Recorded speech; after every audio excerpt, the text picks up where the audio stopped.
کی تعلیم دی جاتی؟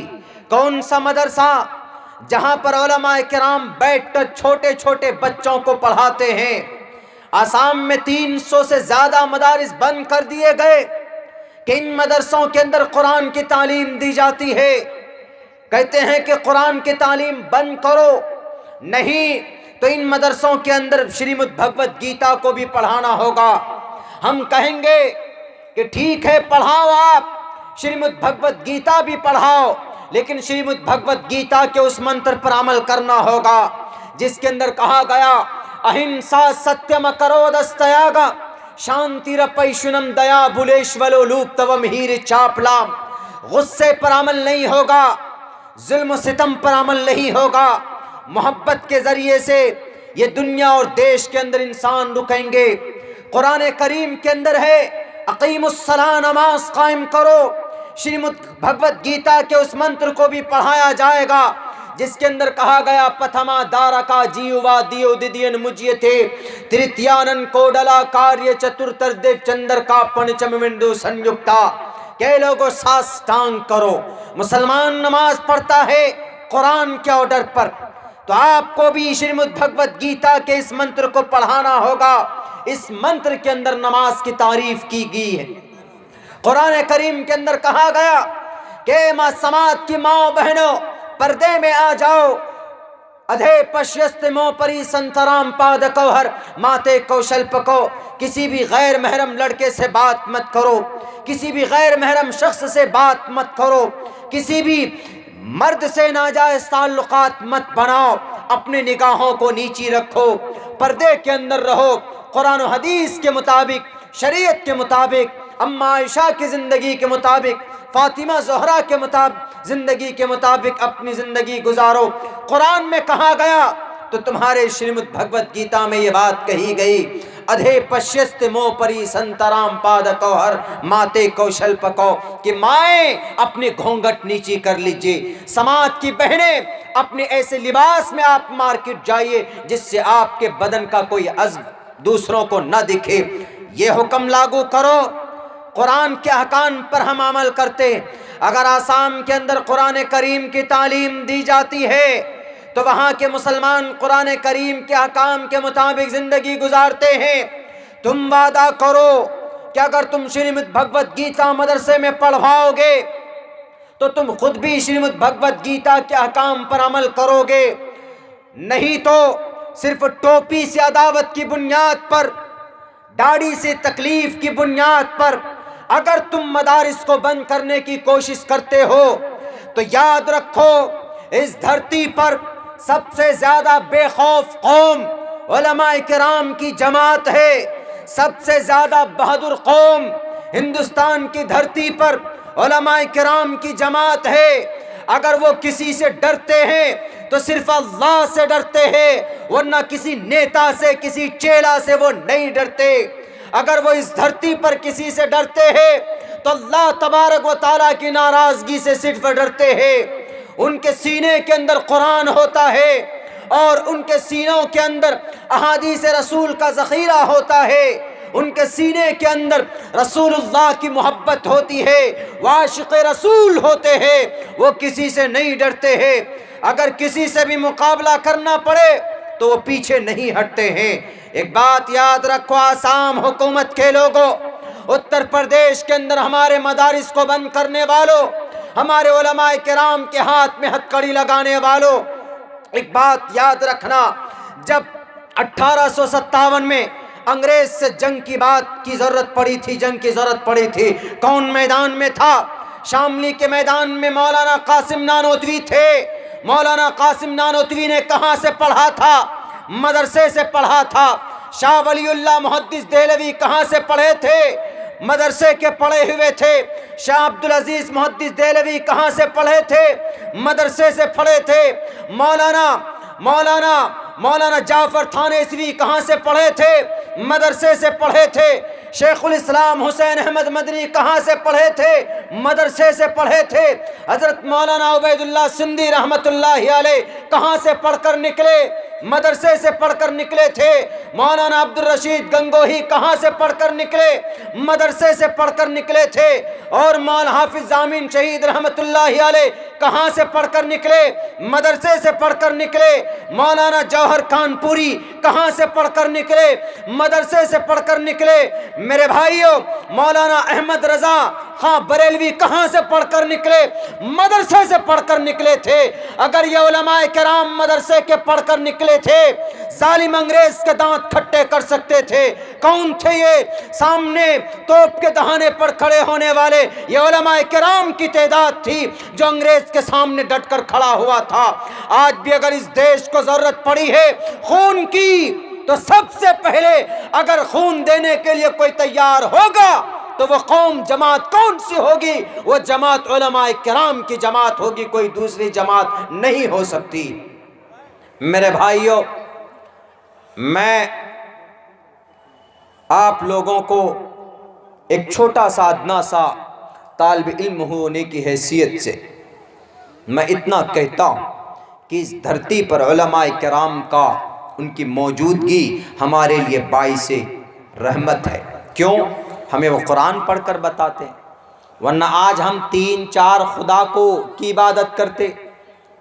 ہم رسول اللہ کو نہیں پہچانتے کہ why the last prophet come to the earth to teach the people on what is wrong and what is right. ویدوں میں کہا گیا محمد الرسول اللہ کے بارے میں، نراشن سم واجنم واجنی شیدیرم پوشنم سن میری بھی رتھم ن درگا دوسوا سدانو وشو سمانو. پوری دنیا کے لوگ سلام کریں گے، ان کو سلام پیش کریں گے، درود پیش کریں گے. ہے کوئی مائے کا لال جن کے نام پر جن کو درود بھیجا جاتا ہو؟ نہیں بھیجا جاتا. لیکن پروفٹ محمد صلی اللہ علیہ وسلم کو ہم لوگ جب ان کا نام آ جائے درود پڑھنا لازمی اور ضروری ہو جاتا. بتاؤ کوئی مائے کا لال، بڑا بڑا ترم خاں آیا اس دھرتی پر، بڑے بڑے لوگ آئے، بڑے بڑے بہادر، بڑے بڑے بادشاہ اور بڑے بڑے پہلوان اس دھرتی پر آئے. رستم آیا، نوشیرواں آئے، چنگیز آیا، ہلاکو خان آیا، بڑے بڑے لوگ آئے. لیکن کسی کا نام لیا جاتا ہے؟ نہیں لیا جاتا. لیکن محمد صلی اللہ علیہ وسلم کا نام ادب کے ساتھ، احترام کے ساتھ ہم لیتے ہیں. جب ان کا نام لیا جاتا ہے تو ہمارے دل کے اندر ایک الگ طرح کی خوشی پیدا ہوتی.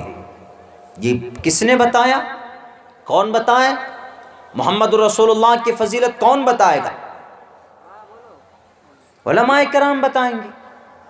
اگر علماء نہ ہو، اگر یہ چھپانے پہ آ جائیں، قرآن کی، شریعت کی باتیں چھپانے پہ آ جائیں، تو پھر ہمیں سچائی کا کیسے پتہ چلے گا؟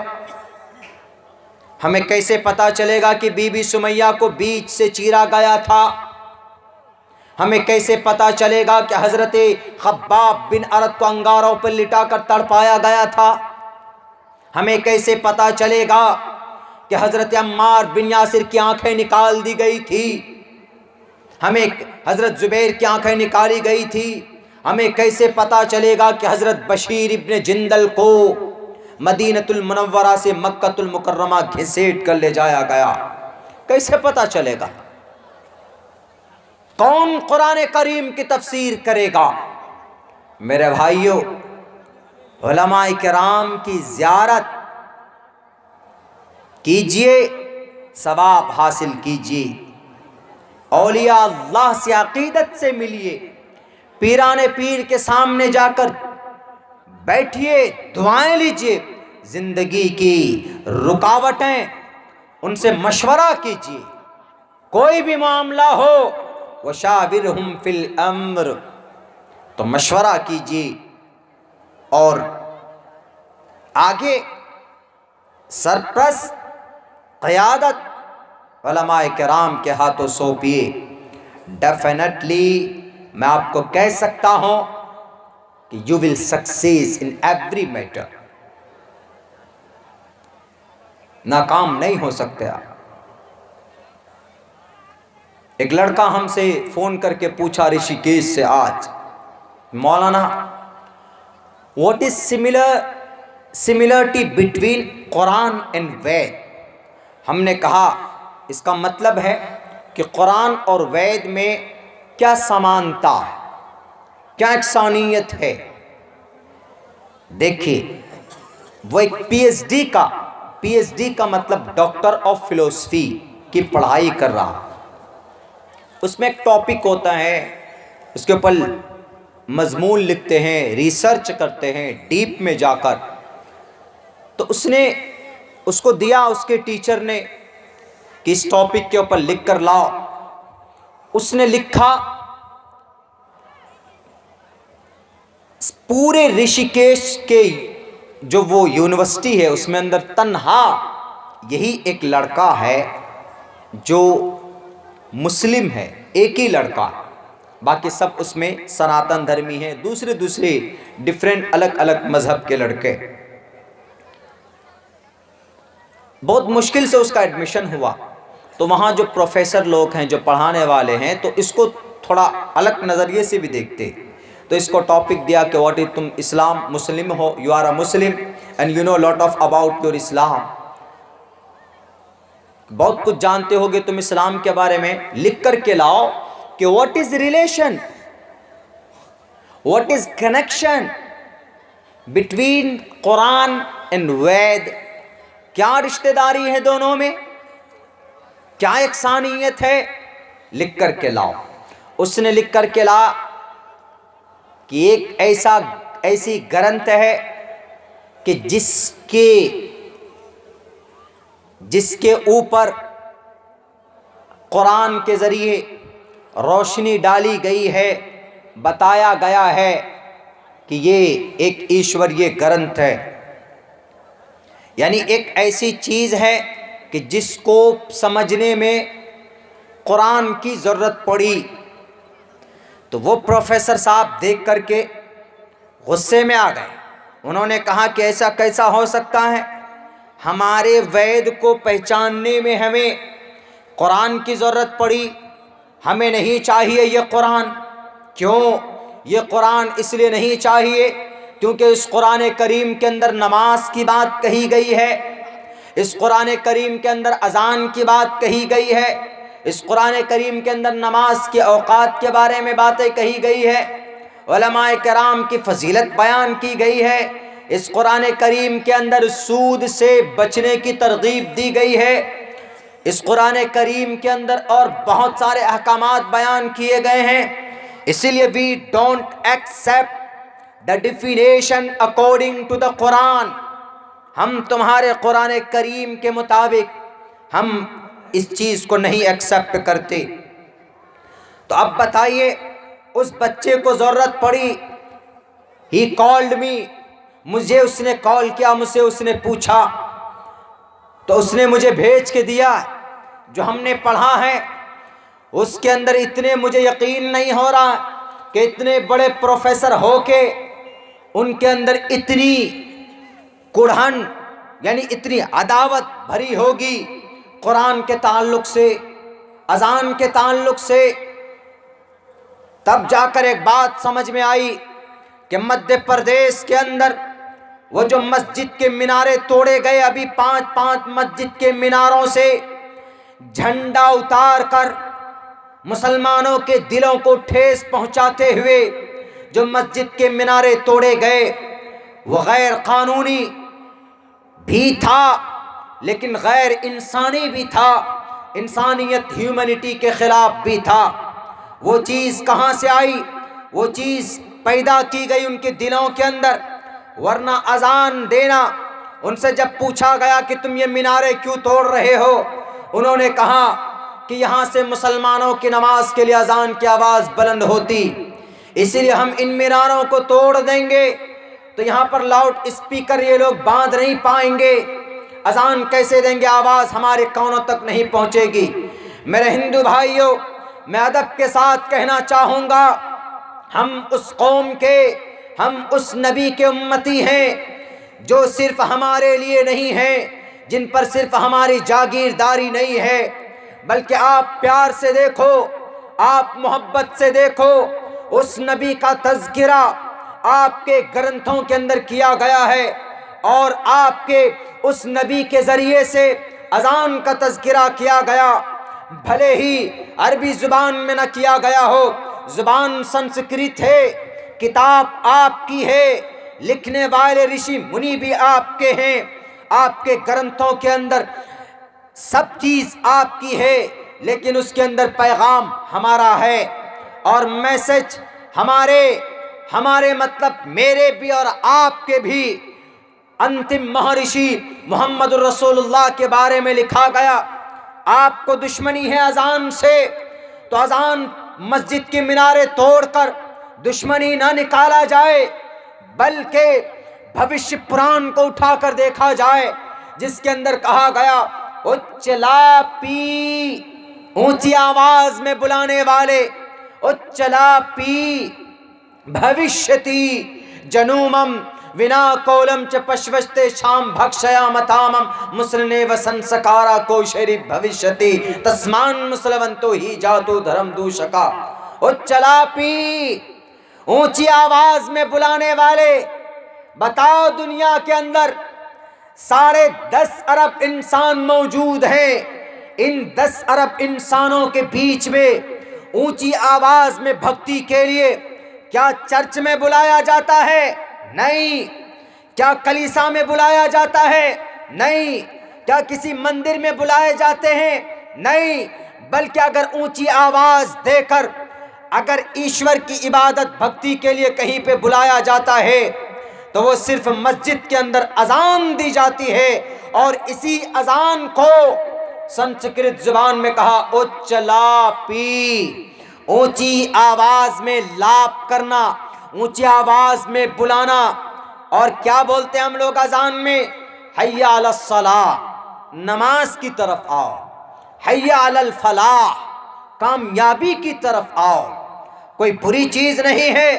مدھیہ پردیش میں ہمارے 5 مسجد کے مینارے کے توڑنے والوں، اگر آپ کو مسجد پر لاؤڈ اسپیکر پر لگے دیکھنے سے آواز، مسجد کے مینارے پر لاؤڈ اسپیکر سے آپ کو تکلیف ہے، اذان کی آواز سے اگر آپ کو تکلیف ہے، تو آپ کو اذان سے تکلیف نہیں ہونی چاہیے، بلکہ آپ کے گرنتھ کے اندر جو ہمارے اذان کی بات کہی گئی ہے، آپ پہلے اس گرنتھ کو اٹھا کر، اس پنے کو، اس ورق کو اکھاڑ کر پھینک دو، اور کہو کہ اس کے اندر محمد کا تذکرہ ہے، اس کے اندر اچلاپی اذان کا تذکرہ کیا گیا ہے، ہم اس کو اٹھا کر پھینکتے ہیں۔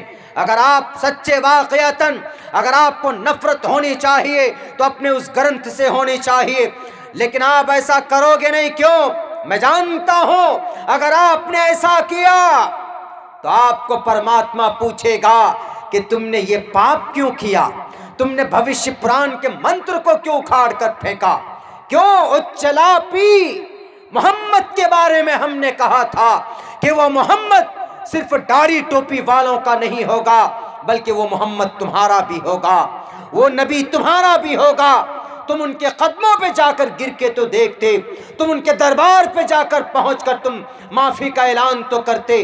ارے تم سے بڑے بڑے ترم خان کو اس نے سینے سے لگایا، گلے سے لگایا ہے۔ حضرت سیدنا حمزہ رضی اللہ تعالیٰ عنہ کے جسم کے ٹکڑے کیے گئے تھے، کس نے کیا تھا؟ اس وقت وحشی نے کیا تھا۔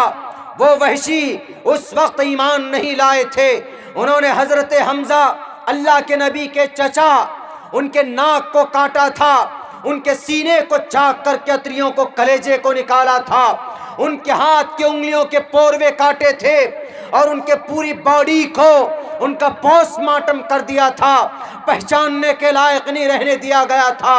نبی پاک علیہ السلام اپنے چچا کی لاش کو دیکھ کر تڑپنے لگے تھے، رونے لگے تھے۔ جنگ احد کے میدان میں 70 صحابہ کرام کو بڑے دردناک انداز میں شہید کیا گیا تھا۔ اللہ کے نبی علیہ السلام نے پوچھا کہ کس ظالم نے یہ حالت کی میرے چچا کی؟ بتاؤ۔ کہا گیا کہ وحشی نے کی ہے۔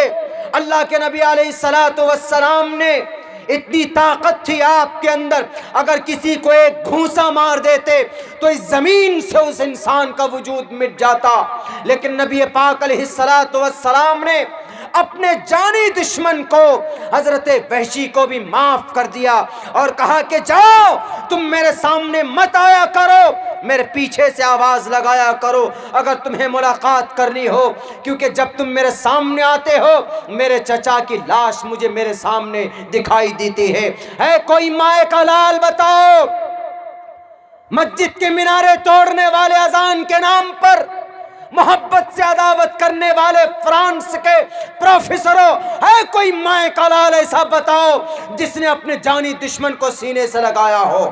ہے کوئی مائے کا لال جو طائف کے میدان میں پتھروں کی خون کی بارش میں نہا گیا ہو لیکن اپنے جانی دشمن کے لیے دعا کی ہو اور کہا ہو اللہم اہدی قومی فإنہم لا یعلمون، اے اللہ اس قوم کو تو ہدایت دے دے، یہ قوم مجھے نہیں جانتی۔ لاؤ ایسی شخصیت، لاؤ ایسی ذات اقدس، لاؤ ایسا گڈ مین، لاؤ ایسا انسان جس کے اندر مسلمانوں کے لیے بھی ہمدردی ہو اور انسانوں کے لیے بھی ہمدردی ہو، جانوروں کے لیے بھی ہمدردی ہو، یہودیوں کے لیے بھی ہمدردی ہو، کرسچن کے لیے بھی ہمدردی ہو۔ لاؤ ایسا آدمی، ہم آج ان کا کلمہ پڑھ لیں گے، لیکن ولن تفعلوا، قیامت تک ایسا انسان پیدا نہیں ہو سکتا۔ اگر ایسی کوئی شخصیت ہے تو محمد رسول اللہ صلی اللہ علیہ وسلم کی ذات اقدس۔ ایک کرسچن نے لکھا دی 100 بک کے اندر صاف صاف لفظوں میں کہ میں نے 100 آدمیوں کی تاریخیں لکھی ہے، لیکن سب سے بہتر تاریخ ہسٹری اگر کسی کی ہے، from the childhood to the end, شروع سے لے کر آخر تک اگر کوئی آدمی ہے ایسا کہ جس کی زندگی کی کسی بھی پہلو پر عمل کیا جا سکے تو وہ صرف ذات اقدس محمد الرسول اللہ صلی اللہ علیہ وسلم کی۔ اسی لیے میں کہتا ہوں دو ٹوک لفظوں میں کہ میرے بھائیوں، ہمارے علماء ہیں جو ایک ایک چیز آپ کو قرآن و حدیث کی روشنی میں بتاتے ہیں، تو اس بندے کو مجھ سے انہوں نے سوچا کہ مجھے کون بتا سکتے ہیں صحیح یہ بات کہ قرآن میں ویدوں میں کیا سمانتا ہے، تو اس کو کسی نے، اس نے یوٹیوب میں جا کر ریسرچ اس میں ڈھونڈا، کھوجا تو دیکھا، شاید اس کو لگا کہ عبداللہ سالم مجھے بتا سکتا، تو اس نے مجھے فون کیا اور مجھے کہا کہ مولانا آپ بتائیں۔ میں نے کہا کہ دیکھو، قرآن آپ اگر کسی ہندو بھائی کو یہ کہیے گا کہ میرے قرآن میں یہ لکھا ہے کہ ہم ایک اللہ کی عبادت کریں، تو وہ آپ کی بات نہیں سنیں گے۔ کیوں؟ وہ اللہ کو نہیں مانتے، وہ قرآن کو نہیں مانتے۔ آپ ان سے یوں کہیے کہ ایشور نے ہمارا گرنتھ جو قرآن ہے، ہمارے گرنتھ میں، گرنتھ کا مطلب، گرنتھ بک پستک کو بولتے ہیں، گرنتھ جو اوپر سے آتی ایشور کے طرف سے، اور قرآن بھی کہاں سے آیا؟ اوپر سے ہی آیا۔ تو آپ اگر کسی سامنے والے کو ان کے سمجھ کے مطابق بات کریں گے تو آپ کی بات بہت غور سے سنیں گے۔ آپ کسی بھی ہندو بھائی کو سامنے رکھ کر کہو کہ اللہ نے قرآن میں کہا محمد الرسول اللہ والذین معہ اشداء علی الکفار رحماء بینہم، ان کو تکلیف ہوگی۔ ہاں، لیکن آپ ان کو یہ کہو کہ ایشور پرماتما پرم شکتیمان نے اپنے گرنتھ میں کہا ہے محمد کے بارے میں، انتم مہرشی کے بارے میں، انتم اوتار کے بارے میں، انتم مطلب آخری نبی کے بارے میں کہا ہے۔ کیا کہا ہے؟ آخری نبی، آخری اوتار کے بارے میں کہا یگیم پرچوچام یمم ستدتو تو نیوستی کورتم پورویم گتم کستد بھارتی۔ خلفائے راشدین کے بارے میں بھی کہا ہے چتر بھر بھراتری بھر دیو کرشیامی کلکشیم۔ آپ ان کو اگر اس طریقے سے بات کریں گے تو آپ اگر کھڑے ہیں تو اس کو آپ کو بستر دیں گے، بٹھا کر کہیں گے کہ بھیا ذرا اور بھی سناؤ، وہ سنیں گے۔ آپ اسی وقت کہیے ہمارا ایشور ایک، ہمارا انتم اوتار یعنی آخری نبی پروفٹ محمد صلی اللہ علیہ وسلم، محمد صرف مسلمانوں کے لیے نہیں، وہ سمپورن جگت کے لیے۔ اسی لیے کہا گیا جگت پتی اشیناس دود امن اٹھیشوریہ گننوتہ، بہت ساری وشیشتائیں اس کی ان کے اندر تھی۔ یہ چیز کون بتا رہا ہے؟ یہ چیز جب تک ایک پڑھا لکھا جانکار آدمی نہیں ہوگا، جب تک اس گرنتھ کا عالم نہیں ہوگا، قرآن کا عالم نہیں ہوگا، وہ نہیں بتا سکتا۔ ہم سے بہت لوگ پوچھتے ہیں کہ مولانا چترویدی کا کورس کہاں سے کیا؟ چترویدی کا کوئی کورس نہیں ہوتا۔ آپ بھی چاہیں تو آپ ویدوں کو پڑھ سکتے ہیں۔ ہمارے سماج میں جو بچے فیس بک پہ ٹائم پاس کرتے ہیں، ہمارے سماج کے بچے جو اناپ شناپ نعرے بازی کرتے ہیں، جو واٹس ایپ فیس بک پہ چیٹنگ کر کر اپنی زندگی گزار رہے ہیں، برباد کر رہے ہیں، اگر ان بچوں کا مطالعہ کا شوق ہو جائے، قرآن کریم کی تلاوت کا شوق ہو جائے، محمد الرسول اللہ صلی اللہ علیہ وسلم کی سنت جاننے کا شوق ہو جائے، تو میرے بھائیو اللہ کے نزدیک عالم بننا، نیک بننے کے لیے عالم ہونا ضروری نہیں ہے۔ نیک بننے کے لیے، نیک ہونے کے لیے گناہوں سے بچنا یہ ضروری ہے۔ پتہ چلا بہت بڑے عالم دین ہیں، بہت بڑے دانشور تو ہیں، لیکن ہم گناہوں سے نہیں بچتے ہیں تو اللہ تبارک و تعالیٰ کے نزدیک ہماری دانشوری کوئی کام نہیں آئے۔ ایسے نہیں بنے تھے بڑے بڑے اولیاء اللہ، پیران پیر۔ معین الدین چشتی کی شکل کو دیکھ کر ایک غیر مسلم مجبور ہوتا تھا کلمہ پڑھنے پر۔ شیخ عبد القادر جیلانی کی زندگی کو دیکھ کر بڑے بڑے ڈاکو اپنے راستے بدل لیتے تھے۔ وہ بہت بڑی بڑی کتابیں نہیں پڑھی تھی انہوں نے، ان کی زندگی کے اندر تقوی، زندگی ان کی سنت سے لبریز تھی۔ آج جو ہماری زندگی کے اندر سنت نہیں ہے، ہماری زندگی کے اندر ہمیں نبی پاک علیہ السلام سے محبت ہم نہیں رکھتے ہیں، بلکہ بس نام کے مسلمان ہیں، تو میرے بھائیوں جس کی بنیاد پر آج ہم ذلیل اور رسوا ہو رہے ہیں۔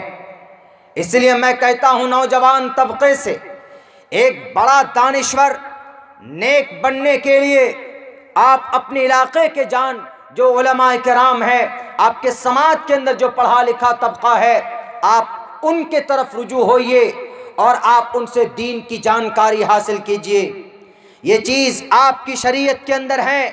اگر آپ کوئی دین کی بات سیکھنے کے لیے جاتے ہیں، نبی کے بارے میں جاننے کے لیے جاتے ہیں، علماء کرام تو کئی دن کا سفر کر کے تعلیم حاصل کرنے کے لیے پہنچتے تھے، تب جا کر ان کو ایک ایک اللہ کے نبی کی سنت وہ حاصل کرتے تھے، اللہ کے نبی کے حدیث حاصل کرتے تھے۔ آج تو الحمدللہ ہمارے ہر طرف مدرسے ہی مدرسے ہیں، مکتب ہی مکتب ہے، علماء کرام ہی علماء کرام ہیں۔ آپ جدھر جائیں گے تو وہاں پر آپ کو قرآن و سنت کی، صحابہ کرام کی، اولیاء اللہ کی ایک بڑی جماعت آپ کو دیکھنے کو مل جائیں گی۔ یہ اس لیے میں کہتا ہوں کہ 100 بار اگر ہم شکریہ ادا کریں تو کم نہیں ہے میرے بھائیوں، اس لیے کہ کم ہوگا، اس لیے کہ ہر طرف علماء کرام کی تعداد اپنے دروازے کھولے بیٹھے ہیں کہ آئیے، جس کو بھی چاہیے جو جانکاری وہ لے سکتا ہے۔ وہ بندہ مجھے فون کر کے کہتا ہے اتنے دور سے، ہم نے بتایا ان کو، ہم نے کہا کہ بتاؤ، ایشور نے کہا اپنے گرنتھ کے اندر ایکو دیوہ سرو بھوتیشو گوڑھا، اور یہی بات قرآن کریم کے اندر کہی گئی، قل هو اللہ احد اللہ الصمد۔ بتاؤ کہ یہ ایشور کا فائنل ڈیسیزن ہے، اور تمہارا جو وید ہے یہ بھی ایشور یہ گرنتھ ہے، اس میں بھی ایک ایشور کی بھکتی کہی گئی، اس میں بھی ایک ایشور کی بھکتی کہی گئی، اس میں آخری انتم مہرشی کے بارے میں بات کہی گئی قرآن میں، ویدوں کے اندر بھی وہی بات کہی گئی۔ جب صاف چیزیں میں نے یہ لکھ کر پیش کی تو ان کا جو پروفیسر تھا وہ خوش ہوا کہ واہ وہ چیز ہم کو مل گئی جو ہم کو اپنے ویدوں میں دکھنا تھا. یعنی وہ اپنے وید کو نیچا نہیں کرنا چاہتا تھا، ان کے لٹریچر کو ایکسیپٹ کیا اور سب کے سامنے پیش کیا گیا کہ جتنے بھی لٹریچر لکھے گئے، آرٹیکلز لکھے گئے، ان تمام میں سب سے بہترین آرٹیکل اس لڑکے کا ہے جس کا نام فلاں فلاں ہے. سب سے بہترین کیوں؟ اس کے اندر